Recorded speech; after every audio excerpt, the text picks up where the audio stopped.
buenas, les damos la bienvenida a un nuevo encuentro de este ciclo que llamamos Diálogos sobre el Porvenir. Un ciclo que tiene que ver directamente con el libro que presentamos, justamente Porvenir, la cultura en la pospandemia, donde hemos invitado a artistas e intelectuales a poder compartir su visión justamente sobre lo que vendrá. Y hoy tenemos un encuentro que tenía muchas ganas de tener acá la conversación con Hernán Banoli, que ya nos acompaña. Hernán estudió sociología, taxidermia y ciencia de datos y fundó 2 editoriales independientes. Publicó traducciones, libros de cuentos, el último Pyongyang, novelas, la última Cataratas y ensayo, el último El amor por la literatura en tiempos de algoritmos. Y es además uno de los editores de la revista Crisis. Hola Hernán, ¿cómo estás? Enrique, ¿cómo te va? Bueno, muchas gracias por la convocatoria, primero al libro y ahora esta conversación. Gracias a vos y sobre todo gracias por el texto, la verdad que fue muy estimulante, desde el propio título, El aire y la moneda, que hace referencia a justamente esta posibilidad de mirar lo que nos atraviesa con una mirada un poco dicotómica, ¿no? Entre una mirada optimista y pesimista. El cuadro, además, que vos presentaste me parece muy original y una contribución interesante al cuadro que le dio un poco origen al tema, que es el de Harari. Entonces, me parece, como para arrancar, de alguna manera el texto tiene como un eje que sería esta tercera vía, que vos decís que no es la ancha avenida del medio o la avenida del medio. Diría que tampoco es la de Tony Blair en su momento, sino que es una nueva tercera vía. Y te voy a citar porque me parece interesante. Ni con un reclamo nostálgico e imposible por un retorno a las lógicas de construcción de equilibrio propias del siglo XX, sino pensar en una aceleración diferenciada de algunos procesos que venían sucediendo y una ralentización de otros. O sea que de alguna manera, y comentalo, siento que vos te la jugás un poquito sobre, digamos, por un lado analizás, pero también hay una mirada que entre líneas aparece con cierta esperanza.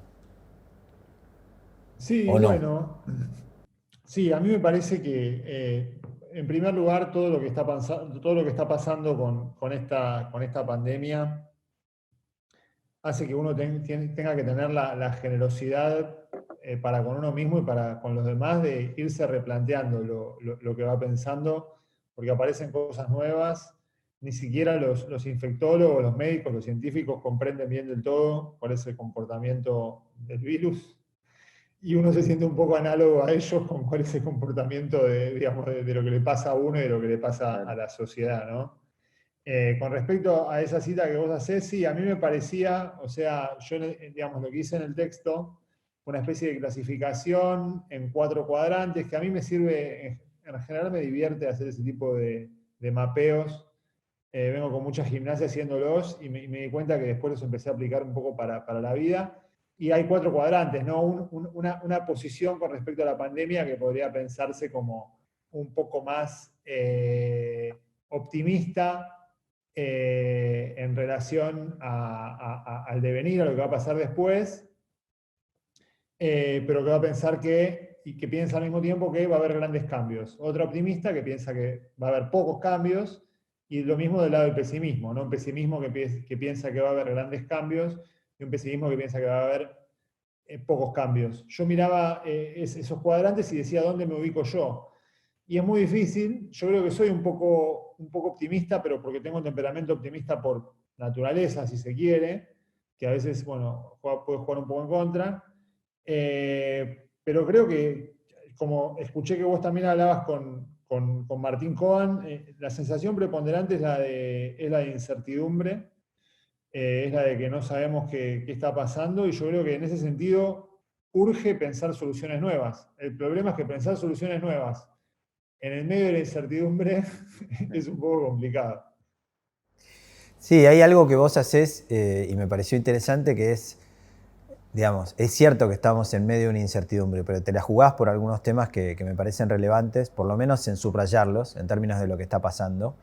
Y uno de ellos tiene que ver con los ganadores de esta pandemia, donde vos claramente identificás a las compañías tecnológicas con una metáfora también muy, muy de la hora, ¿no? Porque es más bien sanitaria. Hablas de cómo finalmente es una economía extractiva, pero de datos, y donde de alguna manera, como una especie de Matrix, estamos todos conectados con una transfusión permanente de datos, ¿no?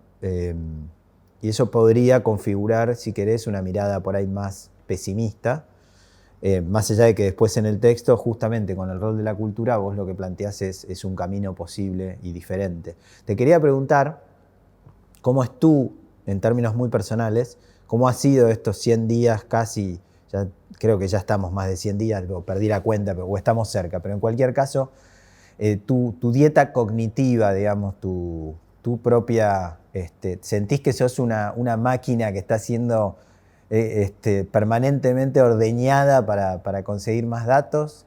¿Sos consciente de eso y no te importa? ¿Te importa? Porque me parece que es interesante, digo, toda la cuestión de los datos, viste que el debate hoy es seamos conscientes.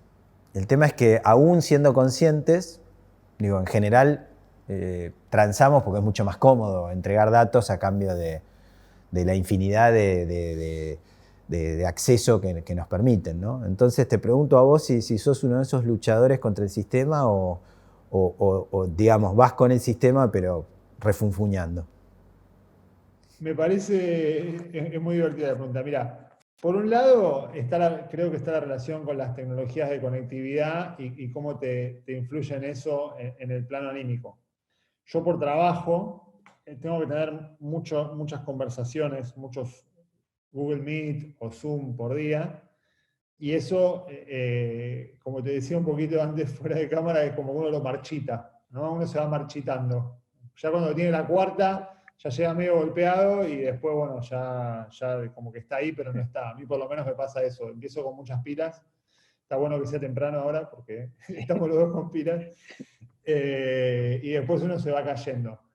Eso en el plano anímico. Después, en el plano de la gestión de la relación con las plataformas, la verdad que yo tuve AdBlock durante un tiempo largo. Después por trabajo me venía bien no tenerlo porque necesitaba ver algunos ads, algunos anuncios, pero trato de evitar por las maneras que puedo, en pequeñas cosas, nunca acepto cookies, trato de depurar los tutoriales de búsqueda. La verdad que en comparación con lo que pasa es muy poco, digamos. Yo si tengo que elegir entre Google Meet o Zoom, prefiero hacerlo por Google Meet, porque considero que Google ya tiene todo lo que tiene que tener, y Zoom, como cuento un poco en el texto, vende información a terceros.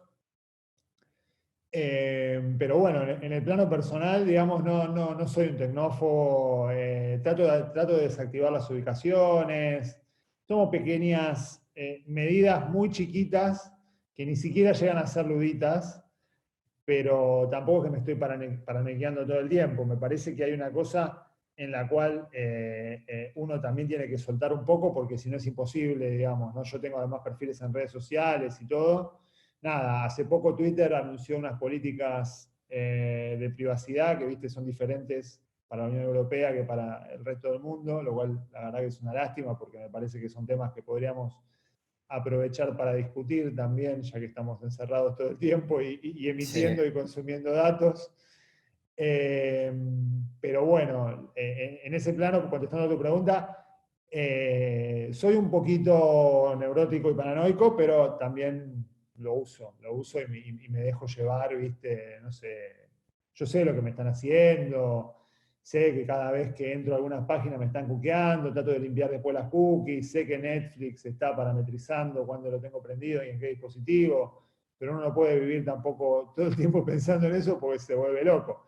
Lo que sí Totalmente. hago, una cosa como evangelización, es que toda la gente que se quiere poner un adblock y que tal vez no tiene tanto conocimiento, le digo, se lo pongo. A mí la verdad que como trabajo en cuestiones vinculadas también a la promoción digital, me sirve un poco ver qué me está llegando y ver cómo se está moviendo el mercado. Entonces no lo tengo en este momento activado, digamos. Y después, bueno, también hay otra dimensión que es en la dimensión mía, digamos, en el trabajo, que ahí sí que veo día a día cómo las compañías tienen un poder desmesurado, ¿no? O sea, tienen un poder desmesurado de imponer condiciones de negociación, de manejo y de gestión de los datos personales de la gente, que es impresionante, que es un poco aterrador. Y sigo con mucha, también en lo personal, sigo con mucha atención lo que pasa más que nada en Europa, que está un poquitito a la vanguardia en la regulación de la gestión de los datos, porque, viste, vos tenés, Estados Unidos ya es un complejo militar comercial que no hay mucha mediación, y la discusión es un poco más entre corporaciones por las cuestiones de la neutralidad de la red, etcétera. Pero bueno, en Europa que tienen un poquito más de conciencia y tienen un pensamiento más decimonónico en algunas cosas, sigo mucho o sea, en las regulaciones, y ahora justamente en Estados Unidos que también pasó algo, que hay un enfrentamiento entre los medios de comunicación y Google, y parece que Google va a cambiar un poco las políticas, va a pagar un 6% por los contenidos que hacen los medios de comunicación. Así que sigo, o sea, mi relación con el tema va capaz que un poco más por la información de lo que pasa que por las medidas que puedo tomar yo. Bueno, pero no deja de ser una mirada atenta y alerta. Y justamente como respuesta, digamos, a eso y de alguna manera en función del planteo de Harari, vos postulás que la cultura tiene un rol, y me pareció interesante, por un lado, cómo vas llegando a eso, ¿no? La idea de una sensibilidad post-pandemia que aparece en el texto, en términos de oportunidad, pero en la medida que sea aprovechada. Planteás allí que bueno, las personas podrían llegar a quedar movilizadas, sensibilizadas, en condiciones de abordar desde la cultura. Y después ya te metés de lleno en algo que a mí me interpeló mucho, en términos de gestor cultural público, de responsable, en este caso, por ahora, del Ministerio de Cultura en la ciudad, que es justamente qué tipo de cultura pública es la que debiera poder ponerse en marcha para aprovechar de alguna manera esa sensibilidad post-pandemia. Me pareció súper interesante. Planteás por ahí justamente que este panorama negro puede funcionar como una oportunidad, donde las políticas culturales se enfoquen tanto en la asistencia dineraria directa a los sectores más desprotegidos como en una inversión inteligente en infraestructura, aprovechando el momento de crisis. Quería entonces llevarte al plano de lo propositivo y preguntarte cómo, digamos, en todo caso, ahondar un poco más en lo que ya en tu texto aparece como propuesta muy clara, que es ese rol de la cultura pública. Es parte de lo que nosotros mismos como equipo venimos discutiendo a lo largo de estos meses, cuál es nuestro rol, no solo en el ahora, sino en lo que vendrá. Ahora mismo estamos iniciando el proceso de planificación del 2021, que imagínate que con este contexto es muy, muy difícil de hacer, porque no es solo una cuestión de económica, como habitualmente pasa en Argentina, que tenés que hacer un poco de futurología. En este caso ni siquiera sabemos cuál va a ser el contexto en términos de la pandemia. Lo que aparece cada vez más claro en nuestra matriz de planificación es que la cultura tiene que tener un rol mucho más relevante en términos de como algo que es mucho más que entretenimiento, sino más bien una herramienta para el desarrollo. Y entonces, ¿cuál es el rol de la cultura pública? Por eso te llevo al plano propositivo y pelotear un poquito con vos qué te imaginás en términos de cultura pública. Por ahí no solo en materia de la Ciudad de Buenos Aires, están obviamente nuestros colegas del Ministerio de Cultura de Nación, los gobiernos provinciales, pero digamos, ¿cómo te imaginás o cómo te gustaría, más que cómo te imaginás, que fuera la cultura pública o la cultura en general de estos próximos 2-3 años como respuesta a cómo vamos a quedar en términos de la pospandemia, ¿no? Bueno, antes que nada, gracias por la pregunta de vuelta. Me parece que está buenísimo poder conversar de estas cosas. Yo cuando decía que la cultura puede funcionar en algún punto como un ejemplo, lo decía porque me parece que hay muchas veces que las formas de organización del trabajo que tiene la cultura se desarrollan un poco no sé si como vanguardia, pero como que se tienen que asimilar por lo volátil que es la cultura, digamos, y por todos los ingredientes que tiene por su función también un poco de entretenimiento en la sociedad, etcétera, me parece que la cultura es como que es un poco más maleable, un poco más plástica a la hora de pensar formas de organización. También porque está todo el tiempo pensando un poco más en los contenidos que en la ganancia. Entonces la cultura tiene me parece un poco esa característica. A mí me llama mucho la atención cuando, digamos, miro televisión eh, y cuando se discute, digamos, los efectos de las medidas, ¿no? De las medidas restrictivas para circular, etcétera, que siempre la figura que mencionan los periodistas, que a mí la verdad que es feo hablar mal de las cosas, a nivel de los periodistas argentinos me parece lamentable, me parece paupérrimo, me da ganas de llorar.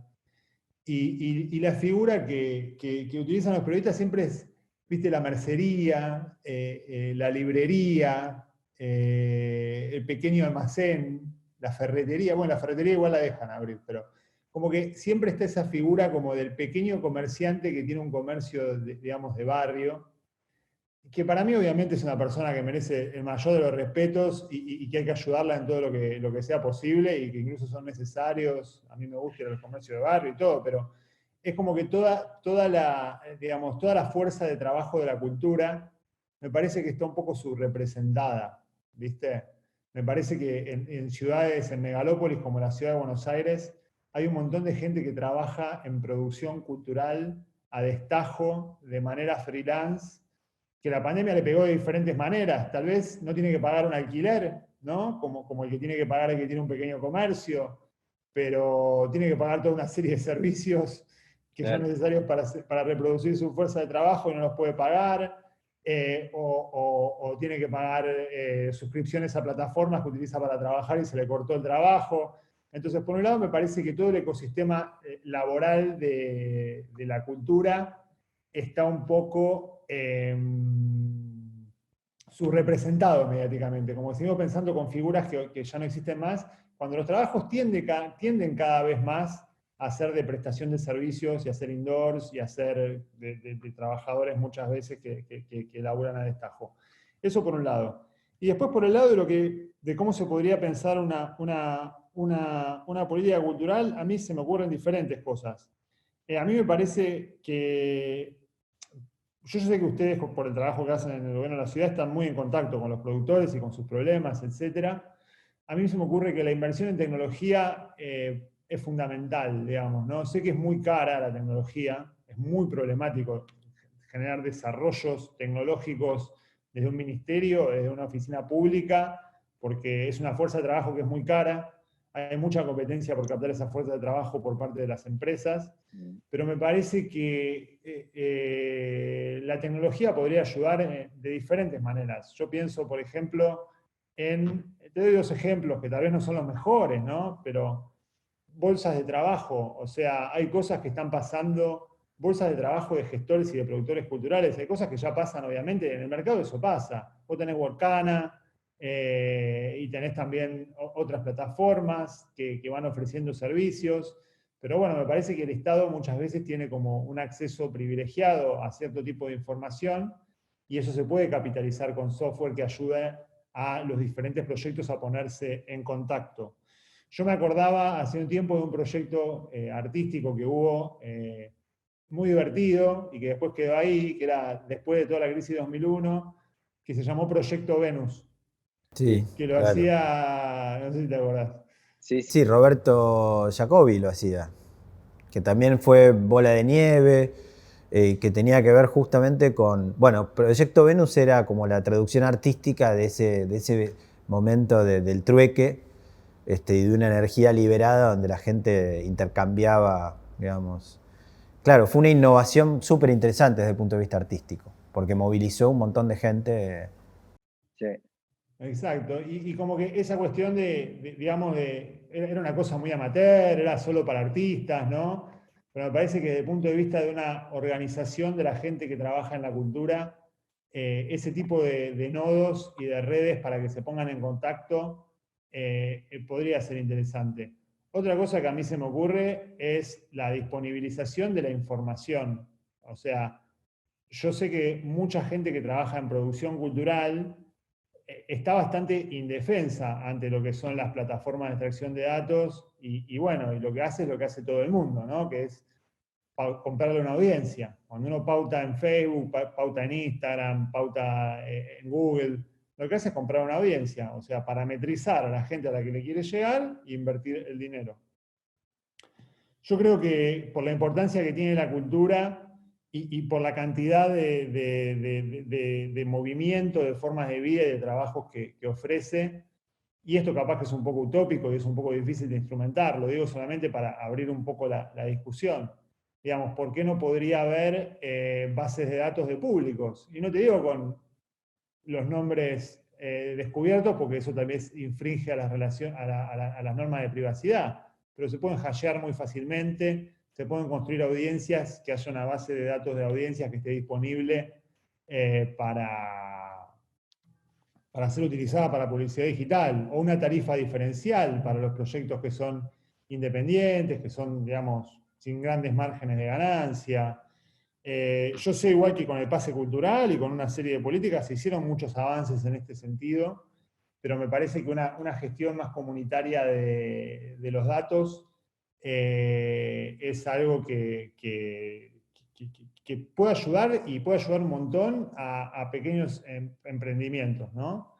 Y después, de un lado más vinculado a la movilización de las cosas, digamos, me parece que pensar en sistemas de distribución con colaboración público-privada, por lo menos para lo que es la industria del libro y de las pequeñas editoriales que yo conozco un poco más en detalle, me parece que también sería interesante porque siempre la distribución es un problema.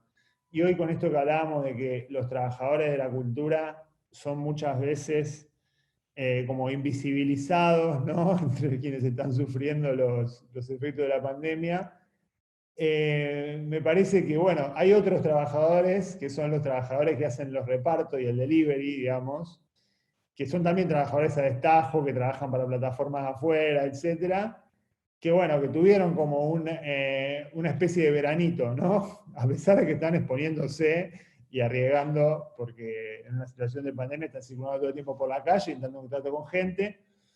Y nada, me parece que esto, que la cuestión de la distribución y de la articulación de sistemas de distribución y de la colaboración para la cultura también es muy importante.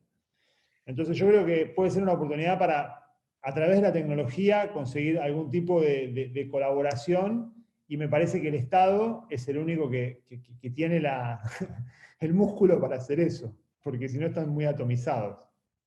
Está buenísimo, Hernán, y la verdad que, como te decía, a mí me interpela directamente y por eso te agradezco particularmente estas propuestas, sugerencias. Muchas veces se da por sentada la gestión cultural pública, se nos confunde además con productores de eventos y otras cuestiones, y la verdad que hace falta debatir mucho qué significa hacer cultura pública, así que muchas gracias. Para cerrar te quería dar una recomendación, no lo leí, lo advierto, pero teniendo en cuenta tu texto y el tono, a pesar de todo, optimista, estuve escuchando, yo tengo 2 hijas, una muy chiquita que no duerme de noches, entonces me paso la noche medio en vela escuchando podcast, que es la única forma que tengo de caminar por la casa sin despertar a nadie ni prender la luz. Y escuché ya un par de entrevistas a Rutger Bregman, que es el autor de Humankind, un libro nuevo, no está traducido aún, pero sospecho que va a dar bastante que hablar, y como sos una persona muy curiosa en esta materia y en particular como el tono del libro es esperanzador, básicamente la tesis central es que la gente, lejos de ser mala, en general es bastante buena y tiende a trabajar colaborativamente, digamos, ¿no? Y que el sistema tal cual está montado, y particularmente desde la mano invisible en adelante, la idea de que todas nuestras decisiones están básicamente ordenadas por un egoísmo primitivo, él lo que plantea es que de ninguna manera es así, que no nos movemos en función de solamente nuestro interés más egoísta. Me pareció interesante, justo lo escuché esta madrugada y como venía a conversar con vos te lo quería dejar como como una recomendación. Insisto, no lo leí, así que capaz que es un bodrio después el libro, pero al menos la entrevista era interesante. Gracias, Hernán, realmente como siempre encontrarnos, aunque sea por esta vía, y gracias también por ese texto tan movilizante. Y bueno, nos seguiremos viendo y también Porvenir va a seguir circulando, generando seguramente otros espacios de conversación. Que estés muy bien y muchas gracias. Bueno, Enrique, muchísimas gracias a vos. Tomo la recomendación. Leí un libro anterior de Bregman, que era sobre el del ingreso básico universal, así que me interesa, lo voy a seguir, voy a buscar el podcast. Ahí va. Y bueno, nada, la verdad encantado de haber podido conversar, me parece que es muy valiosa la iniciativa, el libro quedó muy bien y agradezco además que tengamos también este formato de charla, porque me parece que es muy complementario con lo que trata el libro y de mucha utilidad. Así que muchísimas gracias de vuelta por la invitación y seguimos en contacto. Dale, abrazo y suerte con los Zooms del día. Gracias.